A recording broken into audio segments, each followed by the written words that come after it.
Hello, good people. Welcome back to Branch Academy, where learning is made easy. Today's session, I would like us to.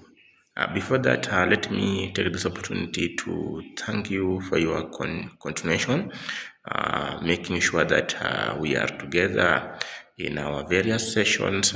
We learn and we grow together. Thank you, and may God bless you. So, in our today's session, some members have been asking me, we touch on the description of intervals. So, in our today's session, I want us to discuss something small about intervals.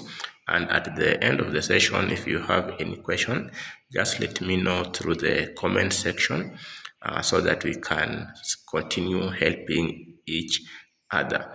So, let's start by describing intervals, and you find that an interval is the distance or difference in pitch between any two music notes. And when you talk about pitch, we are talking about the high or low of a note on the musical staff. For example, on a musical staff, we have 5 lines and 4 staff and 4 spaces.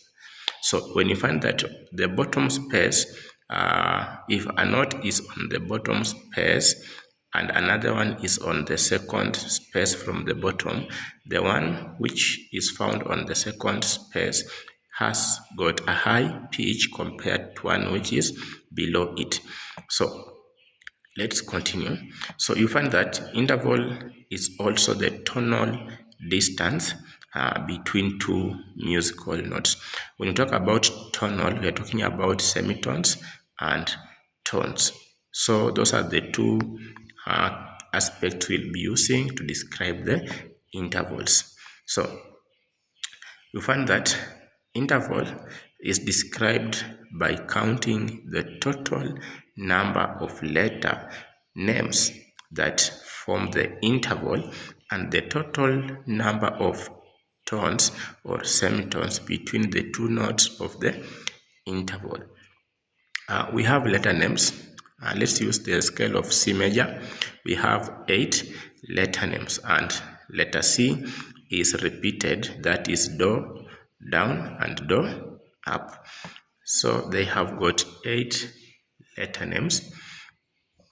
So you find that the total number of letter names describe the intervals numbers.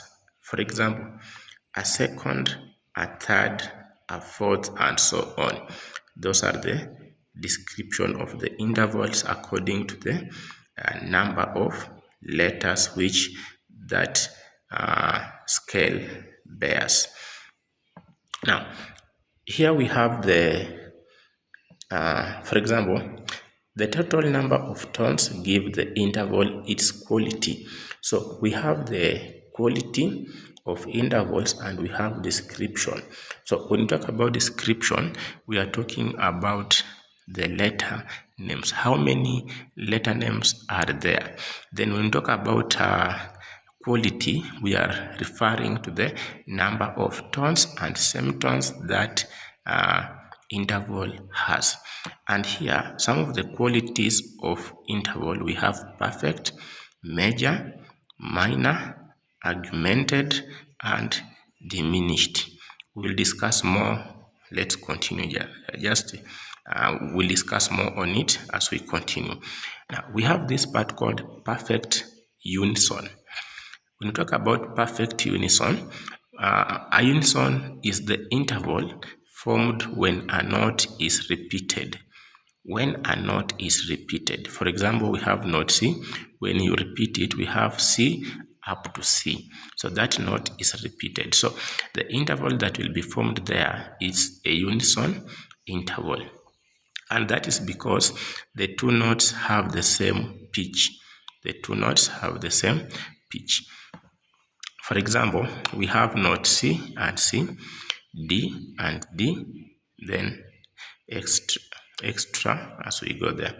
In terms of quality, all unison intervals are described as perfect unison, regardless of the number of letters or letter names that interval bears, it is a perfect unison as long as the letter has been repeated.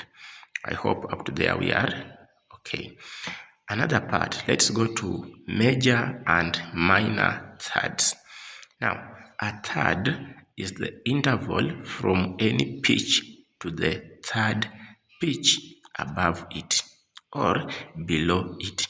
And when we talk about a third, we are referring to the that interval has got 3 letter names. For example, C, B, or that is B, C, D. B, C, D.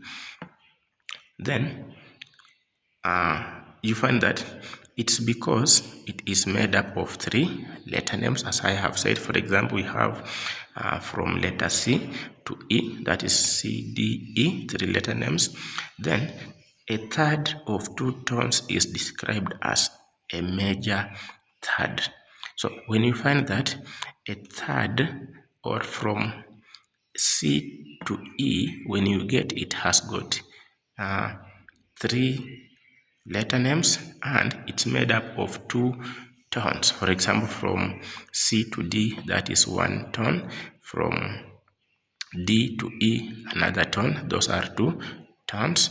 So they form up a major third. Major comes from the number of tones, which are 2, and third comes from the letter names, which are 3. And also, while that of 1.5 is described as a minor third. For example, we can have D to F, D to F. So when we have D to F, we have D, E, F. So D to E, it's a full tone. Then from E to F, it's a half. So when you count, you will have 1.5 tones. So that one will give you a minor third. The interval has got 3 letter names, and the quality of the interval is a minor because it has got 1.5 tones. So that's how we are calculating the description of the interval and the quality of the interval. And here with me is an elaboration of what we are talking about. When we have major second, we are talking about 2 letter names and 1 tone, and that is 2 semitone. When we are talking about major third, we have 3 letter names, we have 2 tones, and we have 4 semitones. Perfect fourth, we have 4 letter names, 5 semitones in between. Perfect fifth, we have 7 semitones and 5 letter names. Then major sixth, we have 6 letter names and 9 semitones.